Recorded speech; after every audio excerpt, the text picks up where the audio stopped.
Alam mo ba kaibigan, na naririnig ka ni iPhone? At alam mo rin ba kaibigan, na nakikita ka buong araw ni iPhone? At lalong alam niya ang lokasyon kung saan ka gumagalaw. So ngayon kaibigan, tuturuan kita kung paano hindi tayo matrap, hindi marinig at hindi makita ni iPhone. So tara, let's go. Okay, buksan mo lang ang iyong iPhone at hanapin lang ang settings at i-open. At scroll down ka lang pababa at hanapin ang privacy and safety. At kung nandito ka na sa privacy and safety, itap mo lang yung tracking. Itagilop lang natin itong required apps to track you para hindi tayo matrack ng iba't ibang apps sa ating phone. Nang sa ganun hindi na malaman ang ating personal details, lalo na yung bank account. Mag-back lang tayo sa privacy and safety at hanapin lang natin sa ibaba ang analytics and improvements at itap. Itagil off lang natin ito lahat kasi pati handwashing nalalaman din nila at for privacy na din. Mag-back ka lang kaibigan, itap mo lang yung Apple advertising at itagil off mo lang yan kasi nga hindi na tayo nangangailangan ang advertise para walang ads na labas sa ating phone.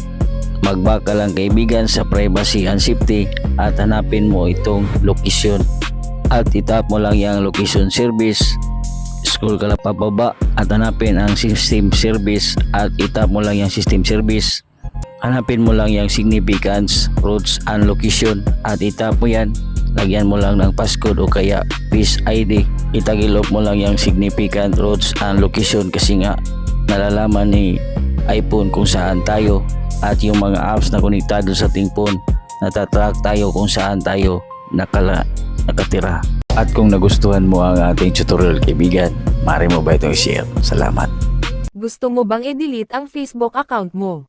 Sundan mo lang ang video na ito. Buksan ang Facebook app. Pindutin ang profile mo sa upper left side.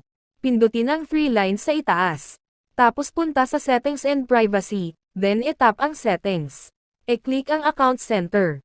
Pindutin ang Manage Accounts, pindutin ang Manage sa Facebook, dito pindutin ang Deactivation or Deletion, then piliin ang Delete Account at pindutin ang Continue sa baba. Sundin lang ang instructions hanggang ma-confirm, tandaan may 30 days ka para bawiin ito kapag lumagpas na permanent na mawawala ang account mo.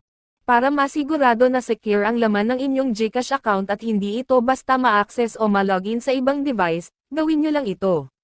Sundan nyo lang ang video na ito. Buksan lang natin ang ating GCash app, pagkatapos ay itap ang profile at pumunta sa settings. Dito makikita natin ang account secure or linked devices, i-click lang po natin. Napaka-importante po na naka-register ang inyong GCash account sa sariling cellphone ninyo para sa device nyo lamang ito magamit at hindi basta mabuksan sa ibang phone. Para ma-check, itap lang po natin itong arrow sign. Kapag hindi pa registered, may makikita po kayong option na register. Sa akin naman po ay registered na kaya i-back na po natin. Sunod naman po ay ang biometric login. Siguraduhin po na naka-enable ito para mas secure ang inyong account gamit ang fingerprint o face unlock. At dito naman po sa NFC, mas mabuti po na naka-disable ito kung hindi naman ginagamit para dagdag seguridad sa inyong account. So ayan lang po, sana may natutunan kayo.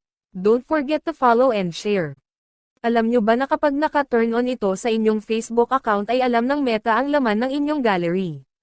Para walang access ang Meta sa ating gallery ay pwede natin itong i-turn off for our privacy at para hindi ma-suggest ng Meta ang laman ng ating gallery. Kung saan ito makikita ay sundan nyo lang po ang video na ito. Buksan lang po natin ang ating Facebook account. Pindutin ang menu na makikita sa may upper right or left side. Pindutin ang settings. Scroll up then sa may ibaba ay makikita po natin ang camera roll sharing suggestions.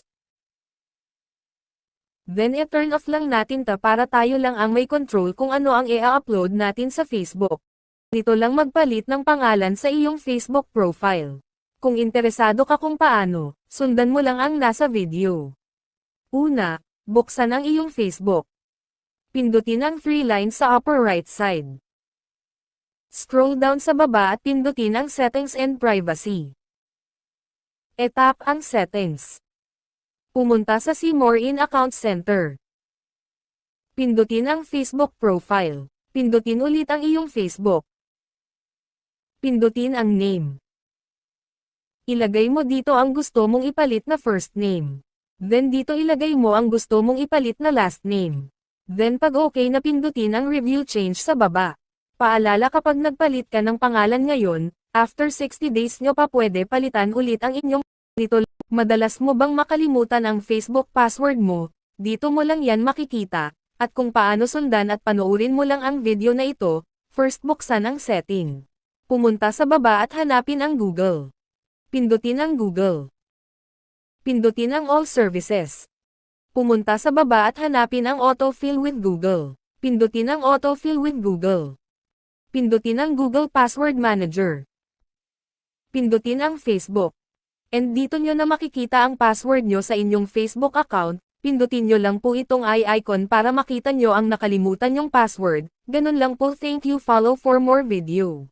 Isa ito sa mga dahilan kung bakit bumagal ang iyong Messenger at Facebook. E-delete na natin ito para maalis ang lag at para mas protektado ang iyong privacy. Kung gusto mong malaman kung paano, ganito lang. Una, buksan lang po natin ang ating Messenger account. Tap menu sa baba. Tap Settings.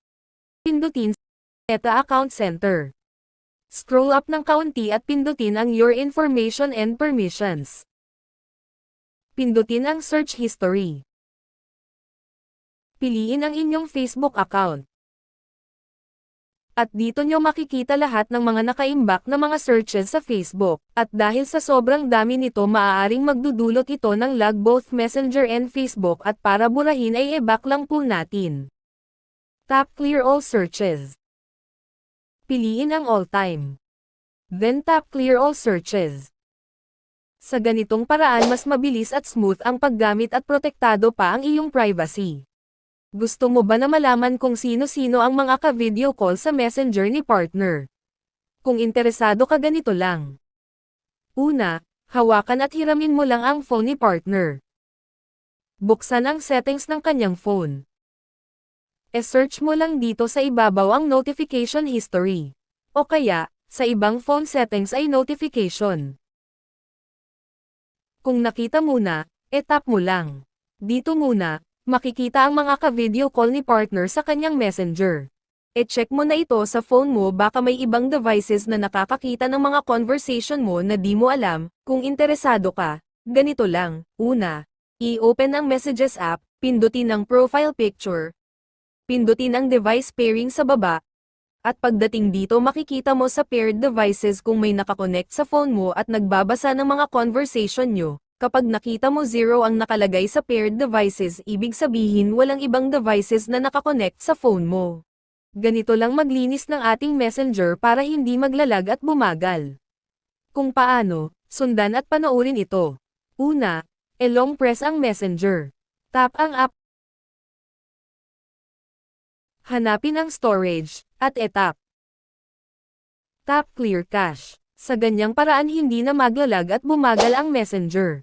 Follow, like and share for more tips.